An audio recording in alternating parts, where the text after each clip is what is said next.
So we're going to take a stand with our feet about hip width apart. And when you think about engaging our core at the same time here, we're going to go into some squats. So we're going to bend through our knees, take our weight back. Imagine there's a chair behind you. You're going to sit back into the chair and then you're pushing yourself back up again.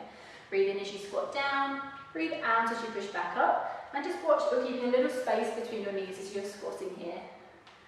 Okay, so going into our squats, and we'll just try a few repetitions here. And you can think about squeezing your glutes, squeeze your bottom muscles each time you straighten yourself up. We're going to go for 4 more squats here.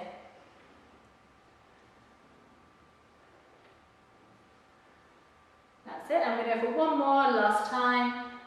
That's 4, well done. Give your legs a little shake out.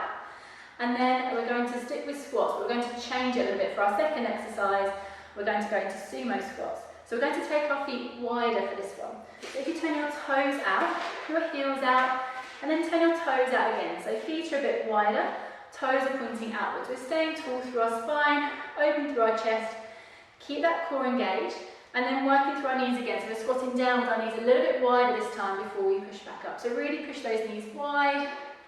Again, breathe in as you squat, breathe out as you straighten. Think about squeezing your glutes, squeeze your bottom muscles as you stand up tall. Just start to feel those thigh muscles working a little bit as well. Okay, so the lower you go on this one, the harder you're going to work. If it's a bit uncomfortable on your knees, just keep the range a little bit smaller. Okay, so you don't have to go as low. If it's sore on your knees, we can try and go a little bit deeper if you want to work yourselves a little bit harder. Okay, so that's our sumo squats, our second exercise.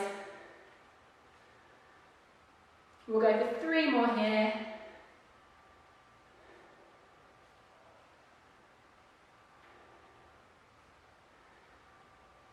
When you've done those 3, take your legs back in, feet back to hip width, give your legs a little shake out again. And we're going to go into one called the scooter next. For this one, I'll show you this one side on. You want to have a little bit of space behind you. And this is going to work on our balance as well, so stability through our leg, and it's pretty much a single leg exercise. So it's going to just help strengthen the whole of the leg.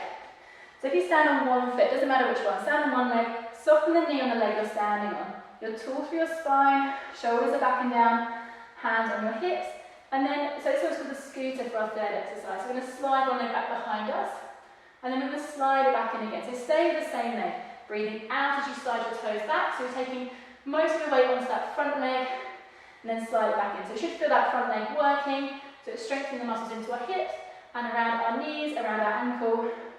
So it's a good one to work on knee pain if it can help to strengthen the whole of our leg, our knee, hip and ankle joint, and that should help your knees as well.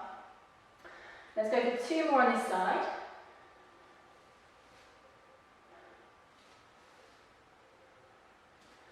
And then we're going to switch legs. So give your legs a little shake through.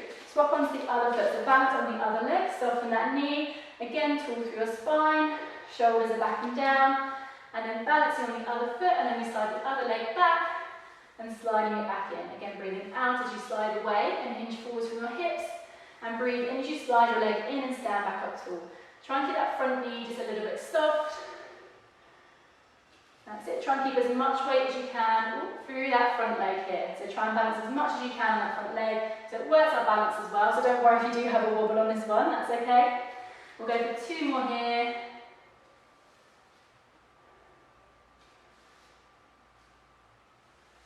When you've done those 2, back onto both feet, give your legs a little shake through. And we're going to go down onto the floor for our next one, for our 4th exercise. So you might want to just do a roll down for this one. So just rolling down through your spine. When you can't get any lower, just slowly crouching down. We'll take a turn over here onto our backs. So lying onto our backs here. And then we're going to try and find our neutral spine position. So our back isn't too arched, not too flat on the floor. A middle point, engaging our core muscles. And we're going to go into an exercise called the one leg stretch. I'm going to show you 2 options here. And again, it's going to work on flexing and extending through our knee joint. So our easier option is to come into single tabletop. So one leg lifts up, into a 90-degree bend at our hip and our knee. And then you're going to stretch your leg away, take it back and lower that leg down. And then switch, lift the other leg up, stretch it away, take it back and lower it down. So you're breathing out as you're stretching away, breathe in as you bend in and lower down. swap legs. Breathing out, and breathe in as you take your leg back down again. We're trying to keep our pelvis level, keeping our lower back in that neutral position so our core stays working. And really trying to lengthen and extend through that leg. So imagine there's a button at the other end of the room. We're trying to reach and press that button with our big toe as we stretch our leg away. If you want to challenge yourselves a bit more on this one, you can take both your feet off the floor for double tabletop, and then you're stretching away with one leg, take it back in, stretch the other leg away, and take it back in. So breathing out as you stretch away, breathe in as you come back in. Again, trying to really extend through that knee as you stretch away. Feel those quad muscles working, those thigh muscles working as you straighten that knee out. You'll feel it in your core as well. We'll go for 2 more here on each side. So whichever level you're trying, 2 more on each side.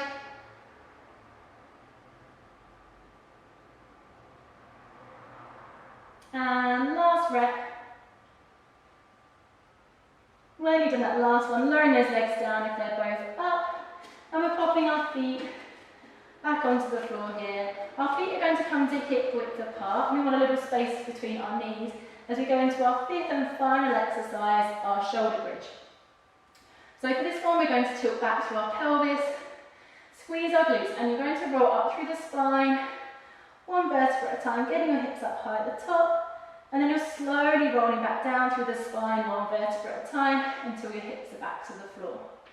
You can time this one with your breathing again. So breathing to prepare, breathing out as you tilt back and roll up through the spine, breathe in and hold at the top, and then breathing out as you roll down through the spine, nice and smoothly, 1 vertebra at a time. So for this one, you should feel it working your glutes, but we can get our hamstrings working as well. So our hamstrings are one of the main muscles that flexes through our knee here. So if you take your feet a bit further away from your bottom and come up onto your heels, you'll be able to feel it into your hamstrings a little bit more. So you should feel it a little bit more into the backs of your legs. The further your feet are from your bum, the more your hamstrings are going to work. And strengthening our hamstrings can also really help with alleviating knee pain. So try and get those hamstrings strong, as well as our thigh muscles, as well as our quads, when we're working on our knees here. Okay, so the further your feet are from your bum, the more you're going to feel it. If you feel like you're going to get cramp into your hamstrings, step those feet a bit closer in. If you can't feel it so much, take your feet a bit further away again. Okay, you will feel like you can't get quite as high with your feet further away, but you'll feel the backs of those legs working even harder. We'll go for 2 more of our shoulder bridge, so last 2.